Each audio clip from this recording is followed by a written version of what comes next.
Bueno, buenas noches para los que se están sumando. Vamos a empezar el segundo cuatrimestre.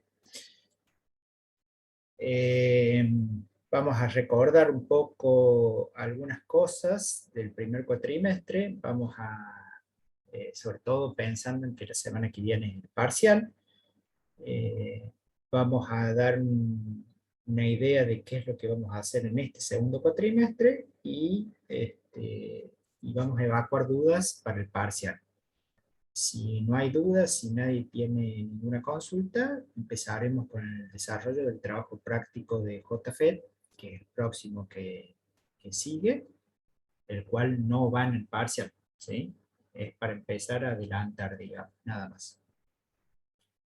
Entonces, como primer medida para comentarles, ya en la parte de trabajos prácticos del aula virtual encuentran el trabajo práctico 3, digamos, o el del transitor JFET, ¿sí? No importa el número. Eh, ya lo pueden descargar y pueden ir viéndolo. Si lo empezamos hoy, bien, si no, empezaremos la semana posterior al examen, de acá a 15 días. Eh,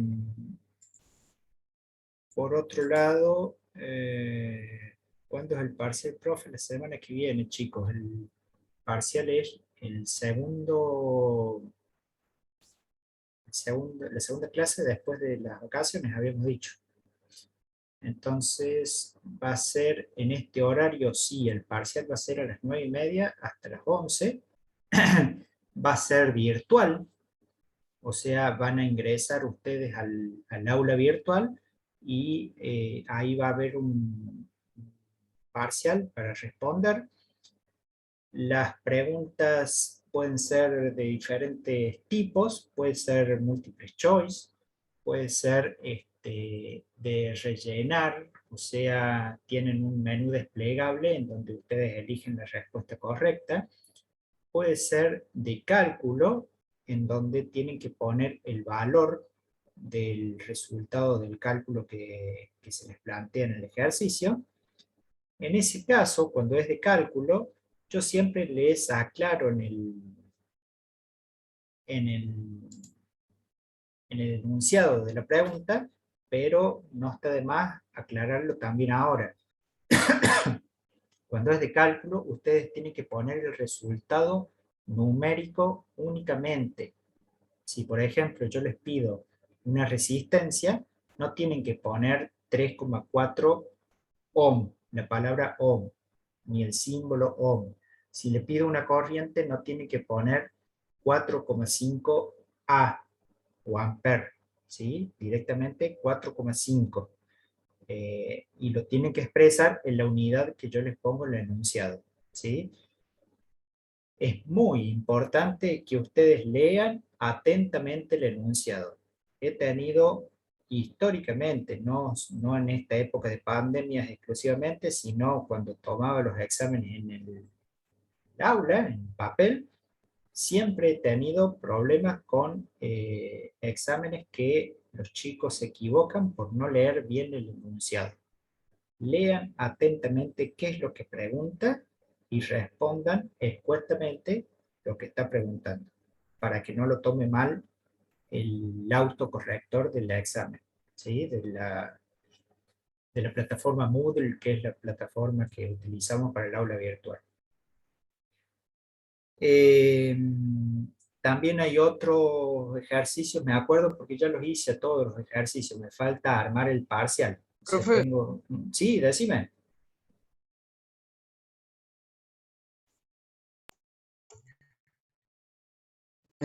no, o no, o va a especificar el ejercicio si te dice poner la unidad o no. Sebastián, No, Sebastián, se cortó al principio de tu pregunta, no te lo sí, entendí. A ver, decime de nuevo.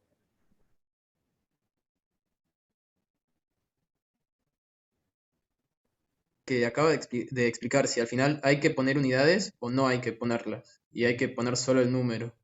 No, solo el número, sin las unidades, ¿sí? Yo en el enunciado te lo voy a aclarar, pero también te lo estoy aclarando en este momento para que lean bien el enunciado. El enunciado, por ejemplo, si pide una corriente, te voy a decir expresar el valor de la corriente en miliamper o en microamper o en amper y no colocar las unidades, colocar únicamente el número. ¿Sí? Esos aclaraciones en el enunciado están, pero por las dudas lo digo antes también. Profe, ¿nos va a pedir algún valor de resistencia normalizada? No, normalmente los cálculos son con el valor exacto que da, ¿sí? No les voy a pedir que normalicen algún valor. De todas formas, si se pidiera eso, no es tan difícil. La tabla de resistencias normalizadas tendrían que saberla de memoria, y si no la saben de memoria, la pueden tener ahí en mano, impresa. Eso no es ningún pecado, digamos. O sea, no es tan difícil de normalizar, pero para evitar, como el parcial se corrige automáticamente, para evitar errores de criterio, ese tipo de cosas no las pido porque alguien puede normalizar hacia arriba y alguien puede normalizar hacia abajo, y yo tengo que cargar una sola respuesta como correcta. Entonces, para evitar errores de criterio, no pido ese tipo de cosas. El valor exacto que da, ese es el que tienen que poner. Y tampoco hay cálculos con gran cantidad de números después de la coma. A lo sumo, si el resultado da con coma, va a tener 2 dígitos y se va a cerrar la división. O sea, ningún valor de corriente les va a dar 4,832032 miliamperes. A lo sumo dará 4,20 el cálculo exacto, ¿sí? Y ahí se corta. Entonces ustedes tienen que poner 4,20.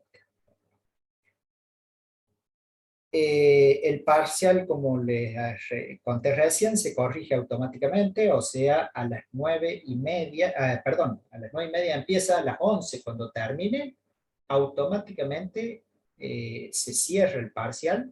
El que no terminó directamente le va a dejar en blanco la respuesta que le faltó de entregar, y le va a hacer el cálculo de la nota que tiene cada uno. O sea, eh, a las 11 ustedes ya van a saber qué notas se sacan. Va a ser a las 11 el resultado, ¿sí? Atención con esto, porque si alguien termina a las 10:30 y entrega, no hay ningún problema, pero la nota no le va a aparecer hasta que no termine el parcial, el horario del parcial, ¿sí?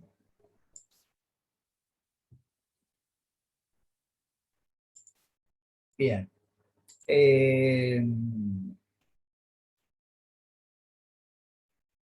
¿Qué más? Los temas que van a ir. A ver, repasemos lo que hemos visto en el primer cuatrimestre. En el primer cuatrimestre empezamos con el análisis de Kirchhoff, de ley de Ohm, de teorema de Thevenin, teorema de Norton, ¿sí? Y analizamos circuitos básicos en serie, en paralelo, con resistencias y fuentes, cosas muy básicas, ¿sí? Cosas que ni siquiera son de dispositivos electrónicos, pero lo repasamos y lo vimos al principio.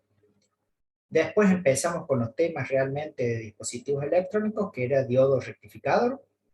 Cuando hablamos de diodo rectificador, hablamos de diodos de silicio y hablamos de diodos de germanio, hablamos de polarización directa y hablamos de polarización inversa, hablamos de combinación de diodos de distintos materiales, o sea, de silicio y de germanio, en señales de continua y en señales de alterna, ¿sí? Después analizamos una combinación particular de diodo rectificador con una fuente de continua y con una fuente de alterna, que se denominaban recortadores y elevadores de tensión, ¿sí? con un tipo de conexión del diodo con la fuente era un recortador, y otro tipo de conexión del diodo con la fuente en otra posición se llamaba elevador de tensión, ¿sí? O posiblemente ustedes lo conozcan a todos como recortadores, da lo mismo. Pero esos circuitos, yo en aquel momento les expliqué de que no eran difíciles si ustedes se ponían a analizar detenidamente, punto por punto, cómo hacer la gráfica de la señal de salida. Ahora, si intentan memorizarlos, lamentablemente no les va a salir el ejercicio, porque las combinaciones de diodo con resistencia y la fuente de continua pueden ser muchas. Entonces, imposible que se acuerden de memoria la señal de salida de cada circuito. Lo ideal, lo lógico, es que ustedes sepan deducir el circuito y saber la forma de onda que hay a la salida y los niveles de tensión que va a haber a la salida. Después empezamos a hablar de diodo Zener. Empezamos a hablar de tres tipos de circuitos con diodo Zener. El primero era el más sencillo, en donde la resistencia de carga y la tensión de entrada eran fijos, ¿sí? Sí, en realidad podemos decir que había cuatro tipos de alternativas de circuito. Este primero, que era muy sencillo, muy fácil, en donde la resistencia de carga es fija y la fuente de alimentación es fija. El segundo circuito era donde la resistencia de carga era variable dentro de dos márgenes que yo les especificaba, y la tensión de fuente era fija. La tercera alternativa era al revés, la resistencia de carga era fija y la tensión de fuente de entrada era variable. Y la cuarta alternativa, la más complicada, era que ambas cosas eran variables, o sea, la resistencia de la fuente y la resistencia de carga y la tensión de la fuente. ¿Sí? En ese caso, en esa alternativa que era la más compleja, nosotros analizamos cuatro alternativas de resultado y con eso veíamos cuál era la correcta para que todo el sistema funcione. Y todo el sistema funciona cuando tenemos en cuenta dos factores que se cumplen. El primero, que tenemos una corriente por el diodo Zener que era mayor que la corriente mínima. Y el segundo, que tenemos una corriente por el diodo Zener que es menor que la corriente máxima, por ende el componente no se quema. ¿Sí? Si no se daban esas dos situaciones, la alternativa no era la correcta y había que seguir analizando qué es lo que pasa. Bien.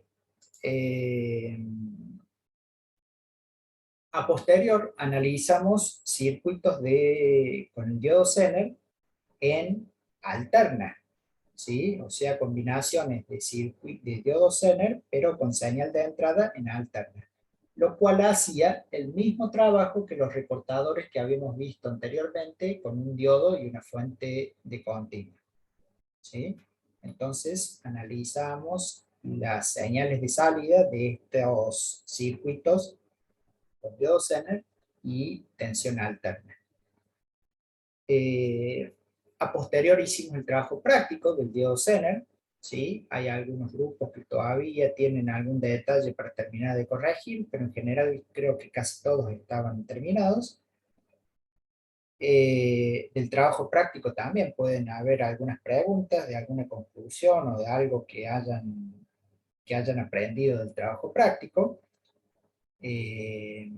Sobre todo, presten atención y estudien las indicaciones de las hojas de datos, ¿sí? Porque les puedo preguntar qué significa tal y tal parámetro de la hoja de datos y ustedes van a tener que saber seleccionar entre las opciones correctas.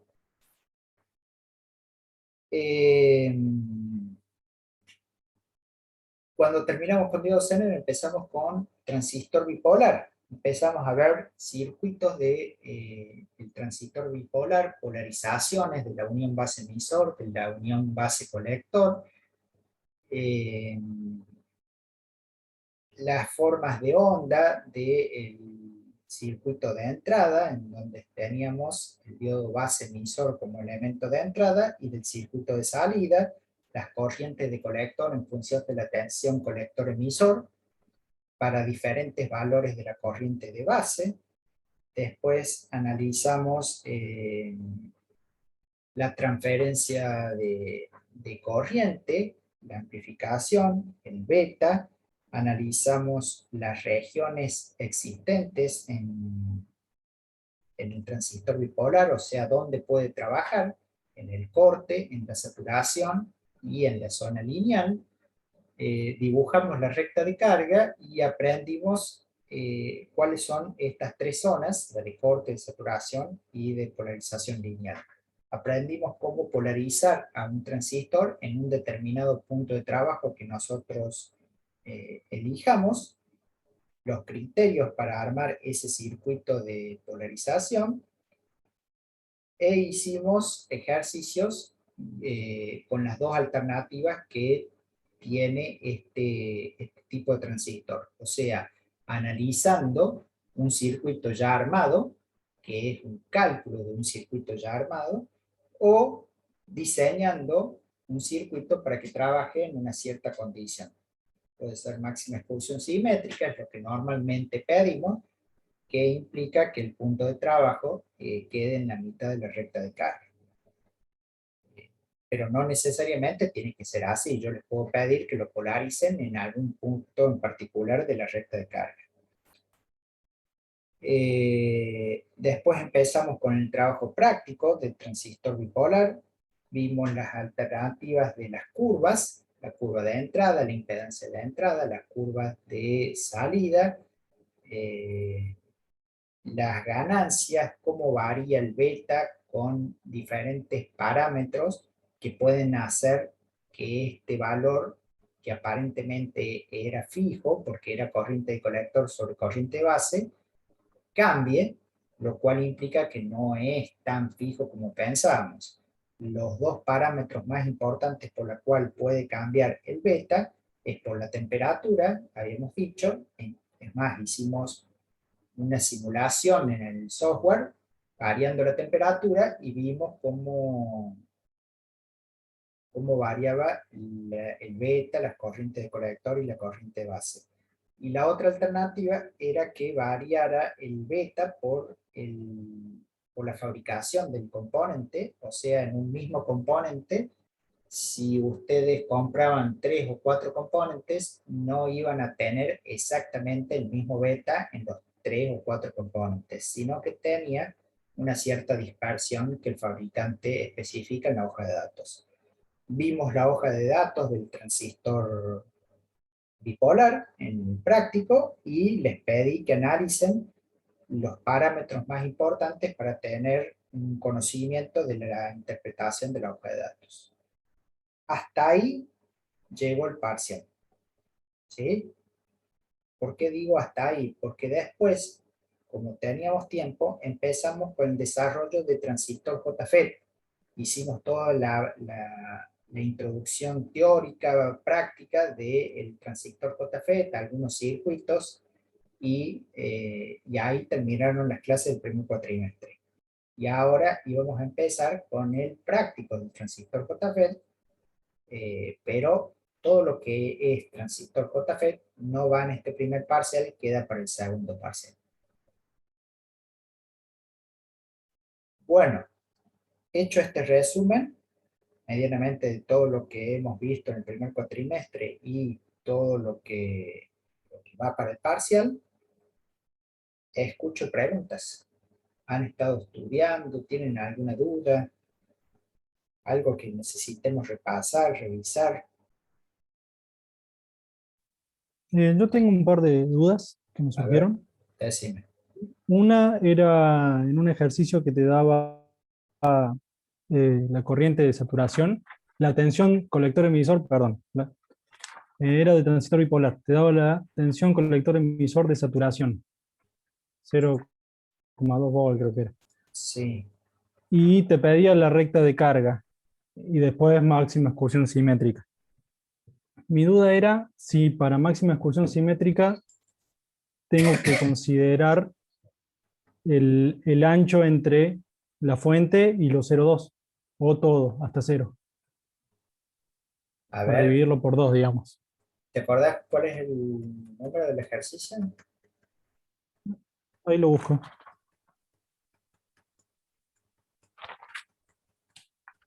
Era el...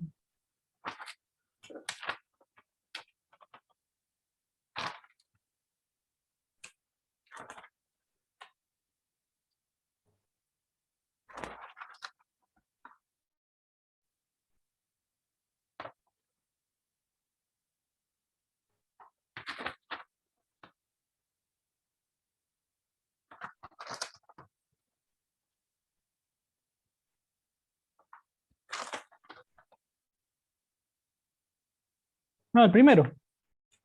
Era justo el primero. El primero, El a primer ver. ejercicio de DJT. Claro, te daba la tensión colector-emisor en saturación. En realidad mi duda es más que 0,2 nada para el voltios. parcial, porque se podría hacer de las dos formas, y como el resultado numérico es único, eh, digamos cuál tomar. Bueno, Porque vos podés agarrar máxima excursión simétrica desde 0,2 hasta 12, o desde 0 hasta 12. te entiendo la pregunta. No, la máxima excursión simétrica es la teórica, digamos, y tendría que ser desde 0 hasta 12, ¿sí? Aunque en la práctica, de 0 a 0,2 no es una zona lineal. Entonces, si vos, supongamos que lo pones en 6 voltios, tenés una excursión hacia abajo únicamente de 5,8, no tenés de 6 voltios. Pero para arriba, sí tenés 6 voltios, desde 6 hasta 12. Pero también tenés una región de corte para el otro lado, que suele ser bastante parecida la saturación que el corte, o sea, lo que te resta en un extremo, también te lo resta en el otro extremo. Entonces, medianamente, si consideras esa diferencia en los dos extremos, sigue siendo el medio de la recta de carga como si no consideraras nada. Entonces, respondiendo a tu pregunta en forma puntual, tenés que hacerlo entre 0 y 12. No considerar esas cuestiones de los valores de saturación. Ese dato de la saturación yo se los puse porque creo que les pedía un valor de RC máximo para que el transistor se mantenga en la región lineal. Entonces, si vos empezabas a variar la RC, el punto de trabajo, la tensión colector-emisor, podía empezar a bajar. Cuando bajaba a tal punto que la tensión colector-emisor valía 0,2, ese era el límite de esa resistencia de colector. Y no lo dejaba que ustedes lo hagan llegar a 0, sino que les pido que cuando lo hagan llegar a 0,2, ahí se corta el máximo valor de RC porque ya el transistor está en saturación. Entonces, estimado, para máxima excursión simétrica, considerar siempre todo el margen de la recta de carga. Cuando te doy esa tensión de colector emisor de saturación, es porque quiero que me hagas un análisis de hasta dónde pueden llegar algunos valores de resistencias para mantenerme dentro de alguna zona. ¿Se entiende? Sí, sí, está clarísimo. Bueno, ¿alguna otra duda?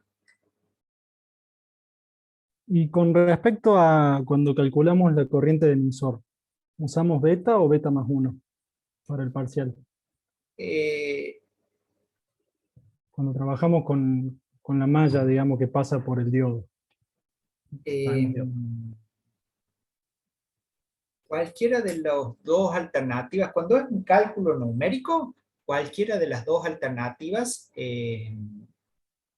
va a estar bien. ¿sí? Porque yo cuando pongo el valor numérico, le puedo cargar un cierto margen.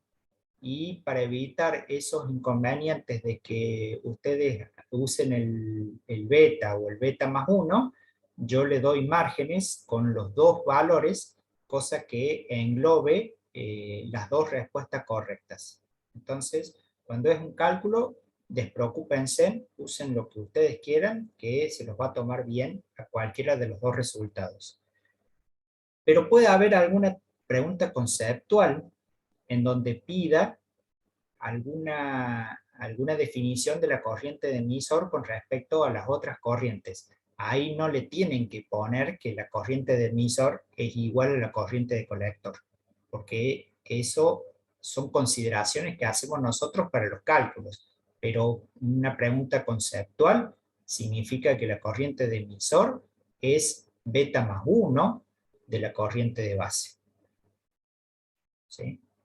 Entonces, atención, si la pregunta es conceptual, hay que poner exactamente beta más 1 o como esté asociado según el valor exacto que nos da la teoría. Cuando es un ejercicio, pueden utilizar cualquiera de las dos fórmulas o cualquiera de los dos criterios, que de todas formas se los va a tomar bien porque yo le doy margen a la respuesta correcta para que lo tome bien con cualquiera de las dos opciones. Profe, yo tengo una consulta. El Es parcial, las preguntas que nosotros hagamos, ¿vamos a poder volver al anterior o una vez que pasaste la pregunta ya está? ¿Cómo va a ser en ese sentido? Una vez que pasas la pregunta, no podés volver.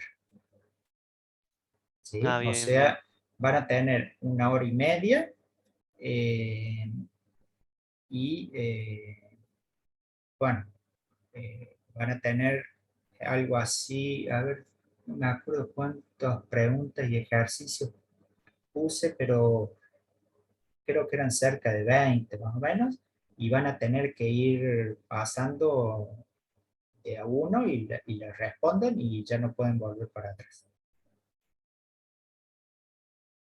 ¿Y te Ah, dice el bien, bien. puntaje de cada pregunta? Sí,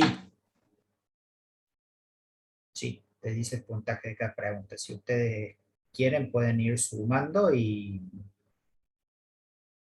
bueno, y van haciendo su cálculo o su predicción en función de las que estén realmente seguros, se ponen o se anotan en un papelito que ese punto ya lo tienen. ¿Sí? Los puntajes de las preguntas son variables. El máximo puntaje es 1, pero hay preguntas que valen 0,2 o 0,5 puntos. ¿Sí? Son preguntas muy conceptuales. Si no me equivoco, hay 0,2 puntos que están regalados directamente porque les pregunto cuál es la tensión en un semiconductor de silicio, en polarización directa. Y ahí las opciones son 0,7, 0,2 y 1, qué sé yo. Bueno, si a esa le erran, directamente tienen que cursar de nuevo.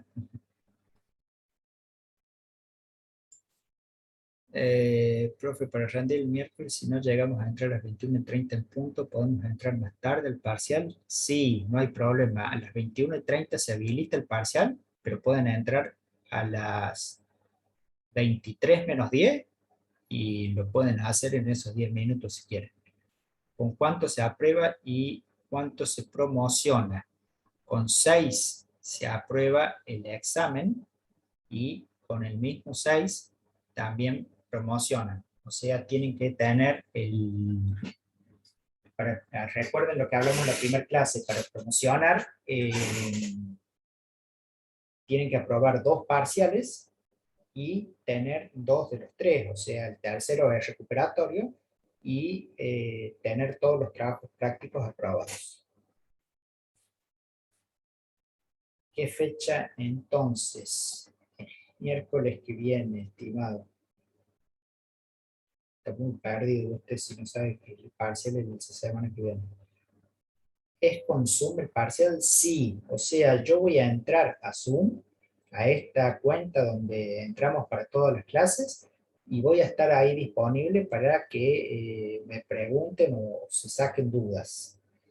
Pero atención, está buena la pregunta. Tuve que atender la vuelta y no sé si respondió a mi pregunta. Federico, ahí va de nuevo. Es con Zoom el parcial, o sea, el parcial en sí es por el aula virtual. Ahí ustedes van a tener un link que dice primer parcial práctico de dispositivos electrónicos año 2021. O sea, no tienen forma de errarle al link donde van a entrar en el, en el aula virtual. Pero a su vez, al mismo tiempo, yo voy a ingresar al Zoom y voy a estar conectado para que me pregunten o se saquen todas las dudas que quieran sacarse.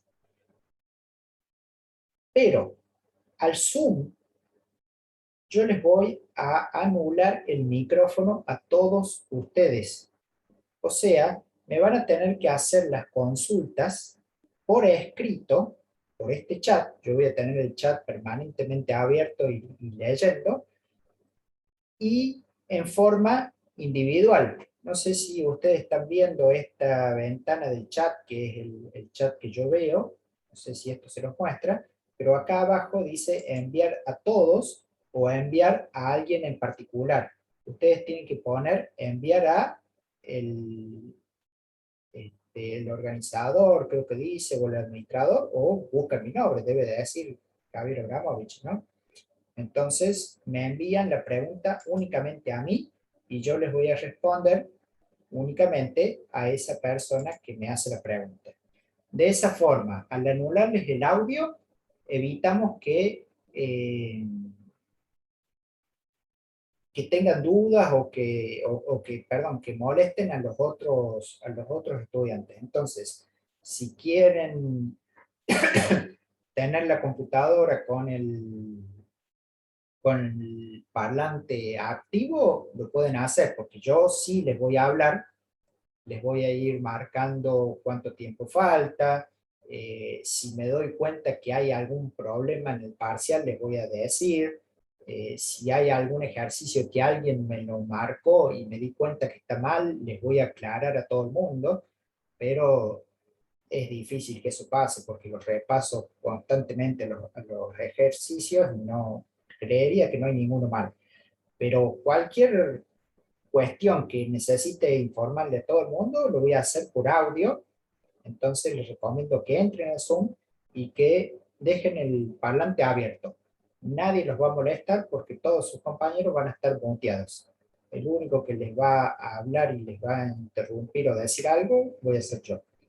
Y para comunicarme individualmente y sacar dudas, lo hacemos por el chat de Zoom. Por el chat de Zoom. No me escriban por WhatsApp porque no le voy a estar dando atención al WhatsApp en ese momento. Por mi chat de Zoom. ¿Ok? ¿Alguna otra duda? ¿Va a haber que subir material probatorio, profe? Un PDF. No, nada. En este parcial, todas las cuestiones, todas las preguntas son de autocorrección. Cuando vos subís un material probatorio es porque yo necesito analizar y ver qué es lo que has desarrollado. Y la respuesta o el resultado no está en el momento. Yo diseñé este parcial para que esté en el momento y bueno, la respuesta va a estar en el momento. No ¿Va a haber tienen que alguna subir nada. discutirlo, profe? No, ay, se me cortó un poquito. ¿Va a haber algo que? Para discutirlo después si, no sé. Sí, sí, por supuesto. Cualquier problema que haya, ustedes me van a escribir después del parcial o lo hablamos la semana siguiente y me dice el profe, tal y tal pregunta, a mí me la tomo así y para mí estaba bien como yo puse o no sé qué pasó o no entiendo por qué me corrigió así, etcétera, y lo discutimos. En ese sentido, despreocúpense porque cualquier cosa que ustedes me planteen, yo la voy a analizar. ¿Sí? Casi siempre voy a tener razón yo, pero lo voy a analizar.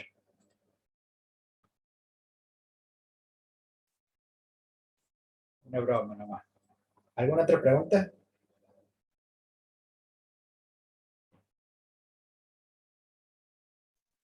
Yo una más, profe. ¿Es con cámara el parcial también? O sea, entramos a Zoom, cámara, No, o no hace falta. no hace Ah, falta. bien, bien, bien. Por ahora no hace falta. En el final sí tienen que prepararse con cámara porque sí se van a conectar con cámara. Y al segundo parcial, no lo sé, vamos a analizar cómo salen los resultados de este parcial. O sea, yo tengo una tasa de bochados, por decirlo así, que se cumple siempre, todos los años se cumple. Si esa tasa es mucho más baja, o sea, aprueban muchos y muchos con nota alta, y sí, el segundo parcial va a ser con cámara, entonces yo lo voy a estar mirando al azar y cuando vea alguno en alguna actitud le voy a remarcar.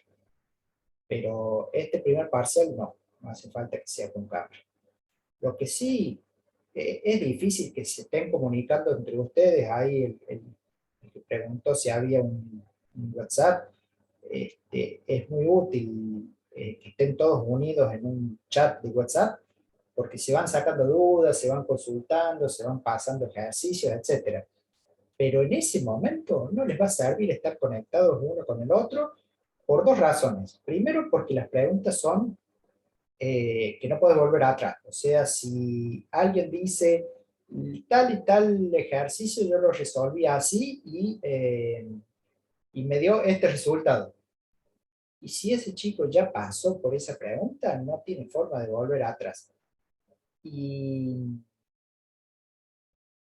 y la segunda alternativa, la segunda cuestión, es que las preguntas le van en distinto orden a cada uno. O sea, no pueden escribir en ese chat de WhatsApp la pregunta 3, la respuesta es 4, porque la pregunta 3 va a ser distinta para cada uno de ustedes. Eso lo hace automáticamente la plataforma. Entonces, eh, bueno, forma de copiar van a tener.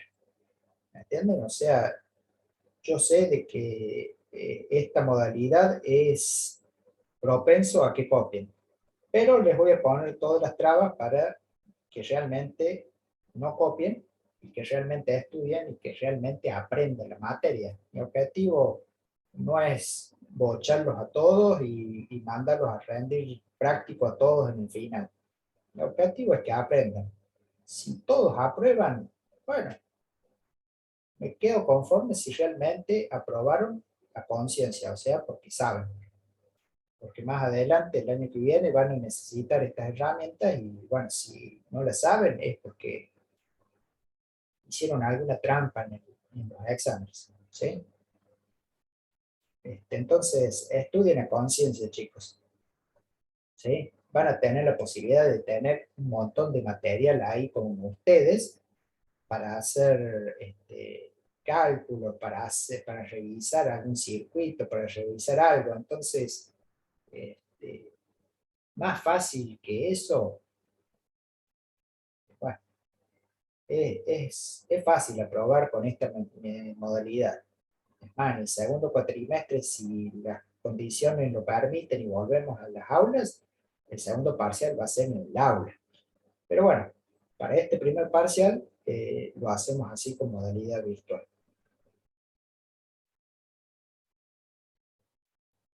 ¿Alguna otra duda?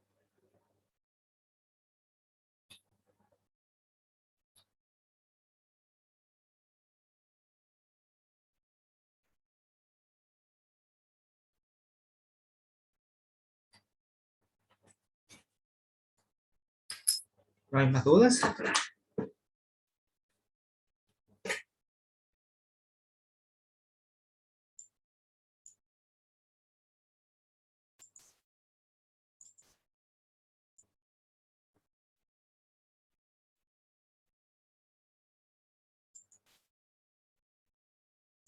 Bueno, siguen escuchando, ¿no? Están ahí, algunos que dé señales de vida. Sí, profe, se escucha. Sí, estamos acá. Gracias. Bueno, ok. Eh, Vamos a empezar entonces con el desarrollo del trabajo práctico de JFET. aunque sea hacemos un poquito, y si aparece alguna duda nueva en el transcurso de la clase, me interrumpen y me sacan me plantean la duda y lo hacemos, ¿sí? Lo aclaramos.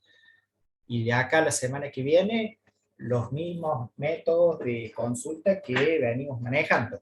Me mandan un mail si me quieren hacer una pregunta o me escriben una pregunta por WhatsApp y les voy a tratar de responder lo más rápido posible, así no se quedan con la duda para el examen.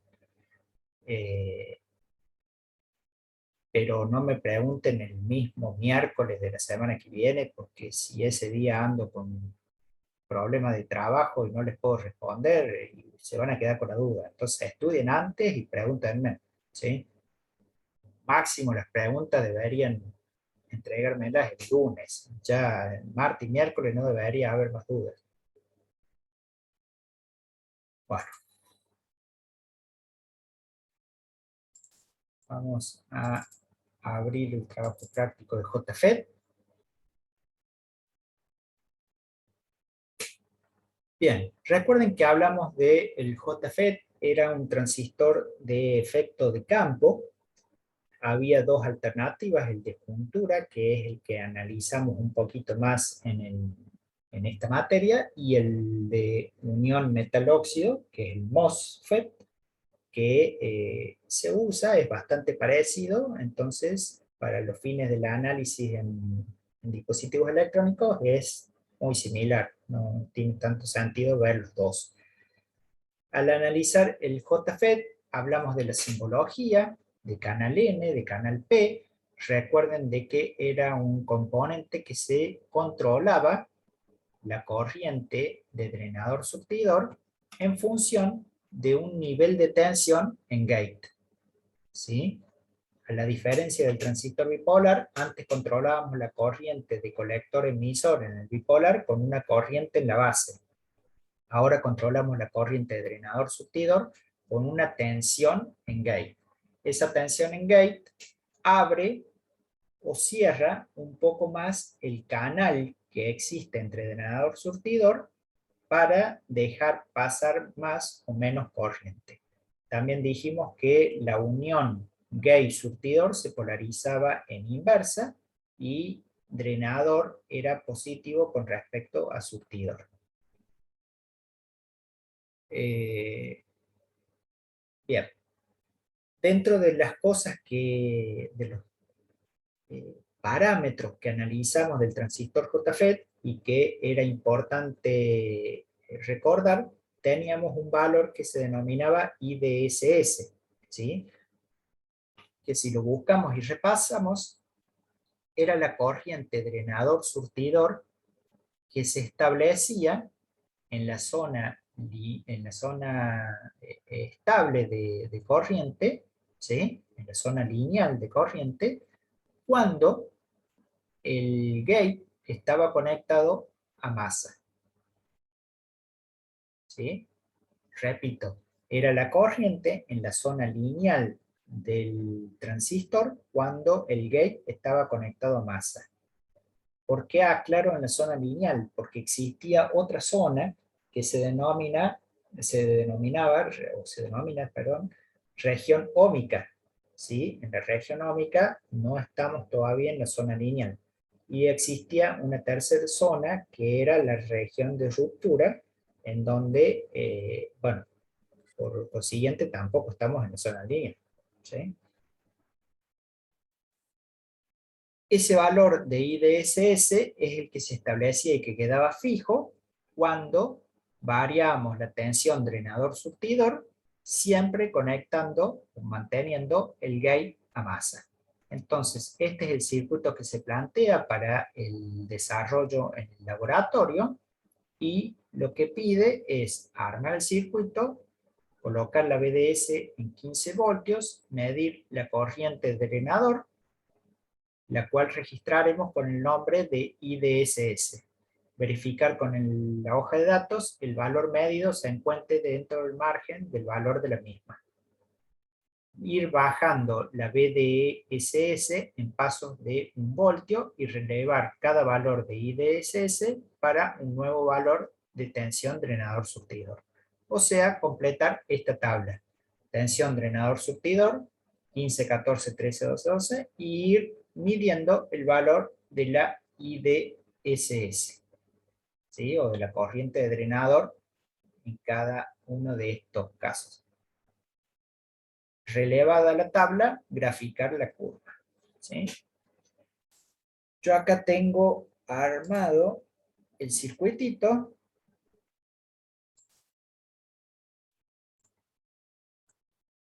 en donde les muestro exactamente lo que teníamos planteado en el práctico. Una tensión que alimenta el drenador surtidor, el gate conectado a masa, uno de los transistores que podemos utilizar, que creo que es el mismo que tiene el práctico, 2N3819, ¿sí? Y bueno, y vamos a empezar a correr esto. Yo acá ya corrí una simulación, la corremos nuevamente, si quedan dudas, para 12 voltios, que era el primer valor que pedía, si no me equivoco. Ah, no, 15 voltios era el primer valor. Vamos a corregirlo, entonces vamos a poner que la tensión de fuente es 15. Y ejecutamos la simulación. Da 12,03 mA. O sea, este es el primer valor que pide en la primera parte del circuito. O sea, medir el valor de la corriente con esta BDS de 15 voltios y registrarlo con el nombre de IDSS. Verificar con la hoja de datos que se corresponda. Entonces ustedes deberían descargar la hoja de datos del 2N3819 y verificar que 12 mA, 12,03, esté dentro de los márgenes de IDSS que especifica el fabricante. ¿Sí? Y después decía de que teníamos que ir bajando la tensión drenador-surtidor en pasos de 1 voltio e ir midiendo la corriente drenador-surtidor. Lo vamos a hacer rápidamente. Recuerden que acá no hacía falta poner el nombre, lo tomaba en voltios, la unidad. 14 voltios, 13 voltios, 11,98, 12 voltios, 11,96, 11 voltios, 11,93, 10 voltios, 11,90, 9 voltios, 11,88, 8 voltios, 11,85, 7 voltios, 11,83, 6 voltios, 11,80, 5 voltios, 11,77, 4 voltios, 11,75, 3 voltios, 11,72, 2 voltios, 10,37, 1 voltio, 6,45 mA. Y por supuesto, 0 va a dar 0, pero podemos poner algún valor intermedio, 0,5, que ayude para graficar, 3,54 casi. ¿Sí? Básicamente, lo que estamos haciendo es lo siguiente. Vamos a hacer una gráfica en donde vamos a poner un barrido paramétrico de la tensión B1 entre 0 y no le vamos a poner 15, le vamos a poner más margen, 30 voltios. Tampoco lo vamos a hacer en pasos de 1 voltio. Si el programa va a calcular, lo hagamos en pasos más chicos, de 0,1 voltio. Aplicamos, simulamos, y ahí tenemos la gráfica de lo que acabamos de relevar paso a paso. O sea, entre 0 y 2 o 3 voltios aproximadamente, tenemos la región óhmica del JFET, y después encontramos la región lineal, ¿sí? En donde en pasos de varios voltios, la diferencia de corriente es prácticamente muy pequeña y ronda alrededor de los 12 miliamperes. ¿Sí? Entonces, ustedes pueden agarrar y a ver cómo eran.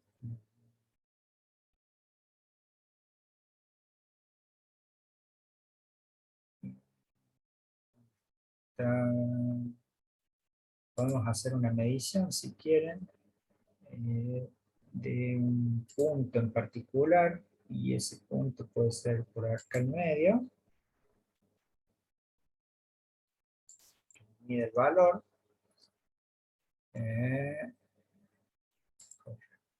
Entonces acá vamos a poner el valor. El primer valor es la tensión, no me interesa. El segundo es I de SS igual a 12,8 miliamperes. ¿Sí? Y vamos a poner un color para que se vea, no el negro. Y quedó. ¿Sí? Si quieren, como siempre hacemos, cambiamos un poco las grillas para que se vea un poco mejor en el eje X, en pasos de 10 vamos a poner, y el eje Y en pasos de 5 miliamperes.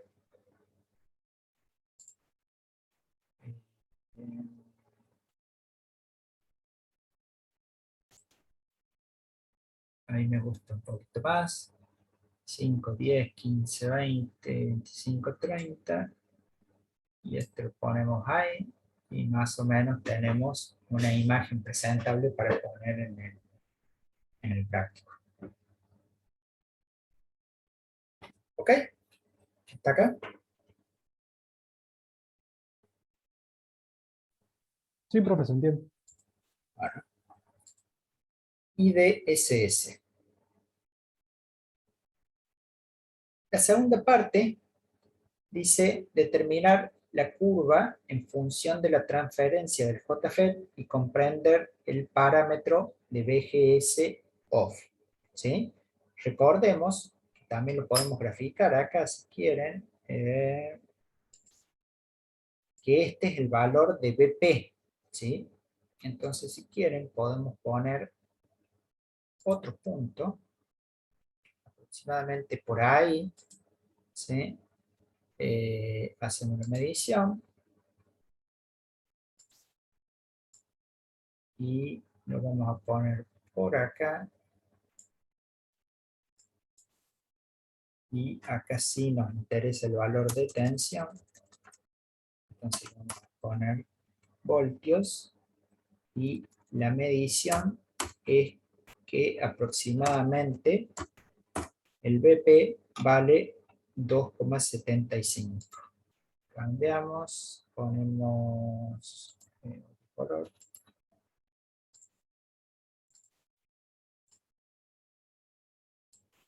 Y ahí tenemos el valor de la BP. ¿Sí?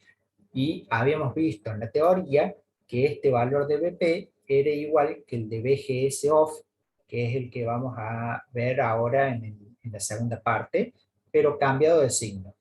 Entonces, en teoría, ahora cuando hagamos el análisis de la BGS off, debería dar menos 2,75 voltios, o por ahí, bastante aproximado a ese valor.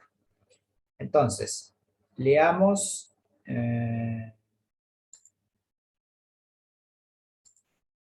qué dice la segunda parte. Armar el mismo circuito, pero ahora no conectamos a masa y gate, sino que le ponemos una tensión que se llame BGS y que esté en inversa. Vamos a hacer eso. Acá ya no va masa, vamos a poner una fuente.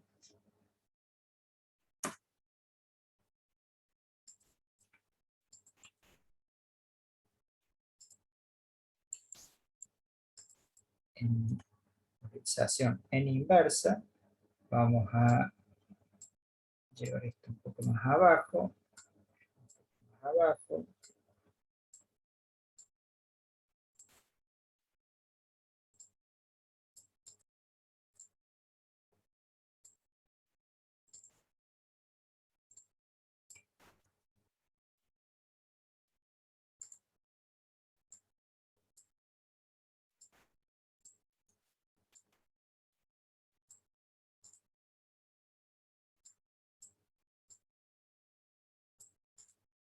se llama B2 y ahí tenemos el circuito armado.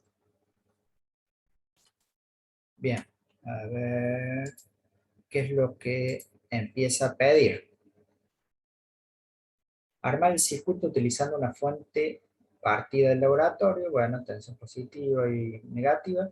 Colocar la BDS en 15 voltios y la BGS en 0. 15 voltios y la BGS en 0 voltios. ¿Sí? Variar el valor de la BGS hacia tensiones negativas polarizando en inversa el canal de BGS. Completar la tabla propuesta modificándolo si fuera necesario. O sea, BGS 0, 1, 2, 3, 4, 5, hasta 10 y medir el valor de la corriente de drenador. Vamos a hacer eso. La corriente de drenador la tenemos acá. La BGS la tenemos acá en 0 voltios. Vamos a cambiar el método de simulación. Vamos a sacar esto, el barrido, y vamos a poner en dominio del tiempo. Y simulamos. Bien. Acá vamos a tener la BGS. Esta la vamos a sacar para que no moleste. La BGS, entonces, de 0 voltios me da 12,3 miliamperes, lo cual es lógico, es lo que acabamos de analizar cuando la teníamos cortocircuitada a más. A medida que vamos subiendo la polarización en inversa, va a ir cambiando, ¿sí? En vez de poner, recuerda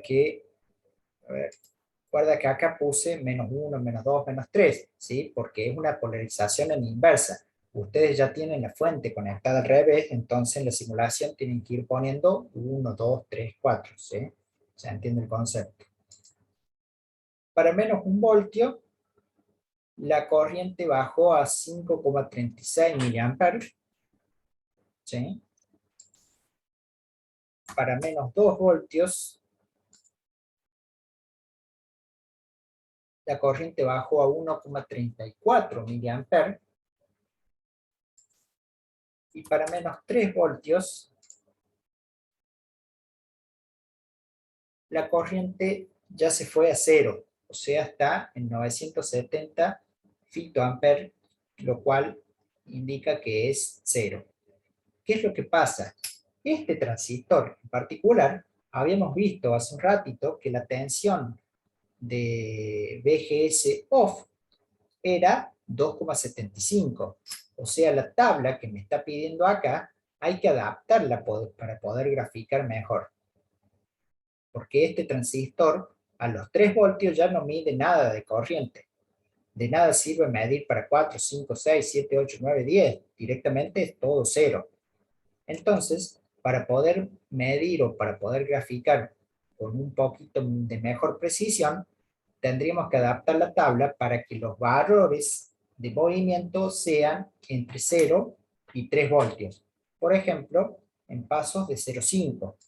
Entonces, ya hicimos el de 0, ponemos el de 0,5. 8,36 miliamperes. También podemos poner el de 1,5. El de 1 ya lo habíamos hecho. 3,021. ¿Sí? El de 2 ya lo hicimos. Podemos hacer el de 2,5. Fíjense en que el de 2,5 ya da un valor bastante chico. Ya está yendo hacia el corte del canal.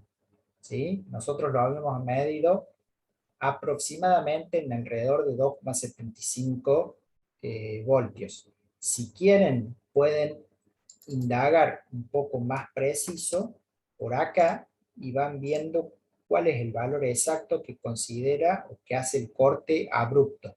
2,4, 2,3,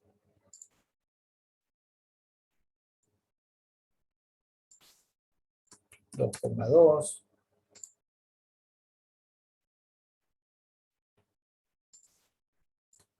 2,1. Ahí está, alrededor de 2,1, porque fíjense que cuando paso de 2,1 a 2,2, pasa de una corriente de 1 miliamper a corriente muy pequeña del orden de los microamperes. Entonces esa medición que hicimos hace un ratito de la BP, en este transistor, en este modelo de PSpice del transistor, es aproximadamente 2,1. ¿Sí? Entonces podemos completar esta tabla que hemos visto, adaptándola y encontrar la curva de la corriente drenador en función de la tensión gauge-surtidor. O sea, la corriente drenador, esta que estamos viendo, en función de la tensión gauge-surtidor. Lo hagamos con el simulador de esa curva. Vamos a graficar entonces. Esperen que me falta poner acá una punta de prueba de tensión para que tome la gauge surtidor. Entonces, yo acá voy a poner un barrido de la B2, porque es la BGS. Desde 0 vamos a hacer hasta 3 voltios únicamente. Lo acabamos de ver que no tiene sentido salir más arriba. En pasos de 0,5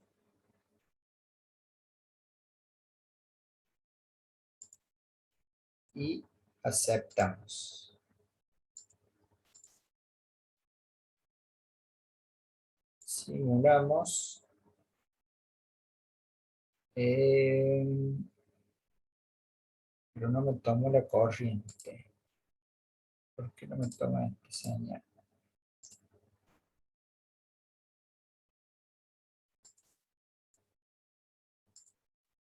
En el eje X, en el eje X tenemos que tener la tensión gauge surtidor, o sea, la tensión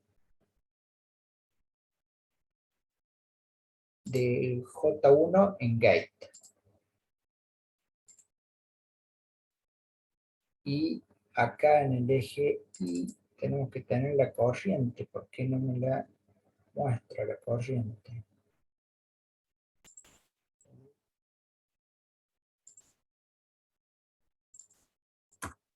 Ponerla de nuevo.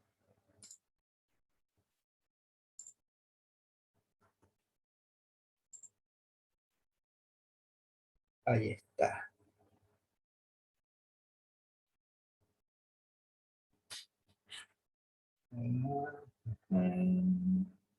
Sí, está bastante buena. 4, 5. Si quieren podemos, a ver, para que sea un poco más clara, en el eje X, vamos a poner que vaya voltio. Ahí está. Ahí está un poquito más buena la gráfica. ¿Sí? Y esta tabla que nosotros vamos a relevar acá de la corriente de drenador en función de la BGS off es esto que acabamos de ver. Acá tenemos la corriente de drenador, ¿sí? O acá, donde ustedes lo vean, porque recuerden que cuando graficábamos la poníamos acá la corriente de drenador y la tensión BGS que va creciendo en forma negativa. Entonces, yo puedo decir que en este extremo de acá arriba, en este punto, tenemos la IDSS. Esta era la curva de transferencia o de transconductancia que nosotros hablamos cuando explicamos los circuitos, que es aproximadamente 12 voltios para BGS de 0. A medida que la BGS va incrementando su polarización negativa, esa corriente, que es la corriente en la zona lineal del transistor, o sea, cuando se estabiliza en la zona lineal, va bajando su valor. Cuando se estabiliza en la zona lineal, pero en BGS hay 1 voltio, la corriente se va a estabilizar en 5,5 miliamperes aproximadamente. Cuando se estabiliza la corriente y en gate surtidor hay menos 1,5, la corriente va a ser 3 miliamperes, perdón. Y así sucesivamente. Para menos 2, 1,4 o 1,3 miliamperes. Y así podemos encontrar la curva de ID en función de BGS con los datos relevados en esta tabla.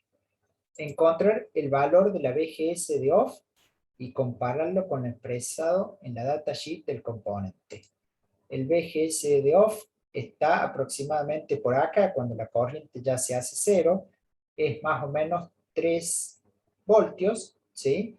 Aunque nosotros habíamos visto que en 2,1 ya la simulación cortaba abruptamente. Esto es porque los pasos de la simulación son muy pequeños. Si nosotros hacemos los pasos un poquito más detallado, la gráfica,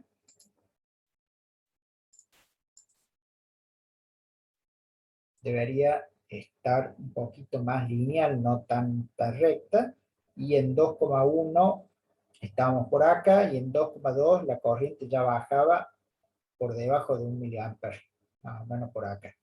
La BGS off, y bueno, está en la interpretación o en el análisis de cada uno. Según la teoría, es cuando la corriente llega prácticamente 0. ¿Y cuando llega prácticamente 0? Y alrededor de este punto, 2,75, como lo vimos hace un ratito. ¿Sí? Aunque recién, con algunas mediciones puntuales, vimos que en 2,2 ya ya caía demasiado la corriente y se la podía considerar como que era la BGS de off. ¿Qué dice? Encontrar la BGS off, expresarla y compararla con el datasheet y sacar conclusiones. ¿Sí? Después empieza la tercera parte, que no los quiero abrumar, no los quiero llenar de cosas hoy. Con estas 2 partecitas me conformo. La próxima clase después del parcial vemos lo que falta y ya largamos con otro tema después. ¿Sí? El práctico este no es tan difícil, ya tienen la primera y la segunda parte vista y pueden sacar sus conclusiones. Acá le pueden poner el valor de BGS off, pueden poner acá arriba que es el valor de IDSS, y pueden poner un nombre a la curva que dice curva de transconductancia del JFET, pueden cambiarle el tamaño del grosor de línea, todas cosas que de bricolage, como lo vimos en el primer cuatrimestre, que ya en este cuatrimestre no me voy a poner a hacer todas esas cuestiones. Simplemente ustedes lo adaptan de la mejor forma que quieran para presentarlo en el informe del trabajo práctico, que pueden presentar esta curva o pueden presentar la curva relevada con Excel, como lo han hecho en varios trabajos, ¿no? Varios grupos directamente me calculan todos los puntos, los ponen en una tabla y después lo grafican con el Excel y obtienen la misma curva, ¿sí? No hay variación entre lo que calcula y grafica una tabla y el Excel con esto que lo grafica automáticamente. Chicos, ¿alguna duda de esto o alguna duda con respecto al tema del parcial que les haya parecido, que se hayan acordado?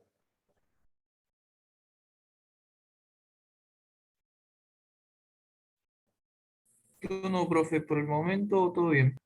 Bueno.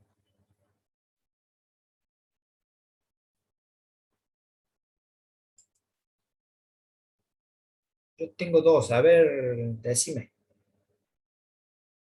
Sergio.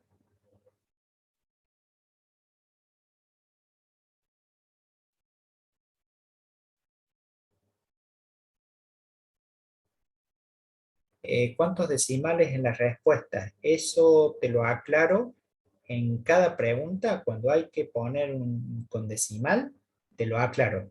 Pero normalmente siempre les aclaro y les pido 2 decimales después de la coma. O sea, todas esas cuestiones de... Inclusive, ¿saben qué es lo que le aclaro? Si tienen que escribir el resultado decimal con coma o con punto, ¿sí? Porque por ahí el Moodle lo interpreta distinto a la parte decimal de la parte entera, si utilizan la coma o si utilizan el punto. Yo lo seteé para que cualquiera de los dos símbolos lo tome correcto, sea el punto o la coma. Entonces, no se preocupen, pero de todas formas, creo que en los enunciados también le pongo utilizar la coma, ¿sí? Por las dudas, para que no haya dudas. Y el tiempo disponible para enviar PDF de llegar a ser necesario. No tienen que mandar absolutamente nada. El parcial, todo lo van a responder en la aplicación. Las respuestas van a estar, o un campo en donde tienen que poner la respuesta, o es multiple choice, o alguna imagen que tienen que arrastrar, como si fuera a unir con flechas, una imagen con un circuito, o cosas así, y todo es automático con el parcial. No van a necesitar escanear ni subir ningún PDF referido al parcial. En este parcial. En el segundo, puede que sí haya algún cálculo que tenga que escanear y levantar el PDF.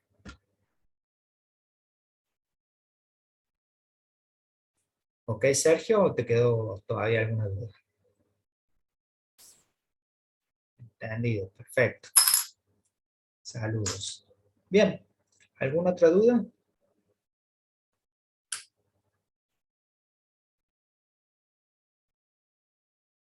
No, profe, por mí no. Bien. Chicos, les mando un saludo. Espero que hayan descansado un poco en las vacaciones, en el receso, que hayan podido estudiar también un poco, para no tener que estudiar todo de golpe ahora. Y bueno, si no estudiaron, hay que ponerse de cabeza a estudiar, porque en una semana tenemos el examen. ¿Ok? Yo estoy disponible para cualquier duda por WhatsApp o por mail. Les mando un saludo. Estudien, chicos. Nos vemos, profe. Chao. Hasta luego, profe, muchas gracias. De nada, chao. Profe, nos vemos. Hasta luego.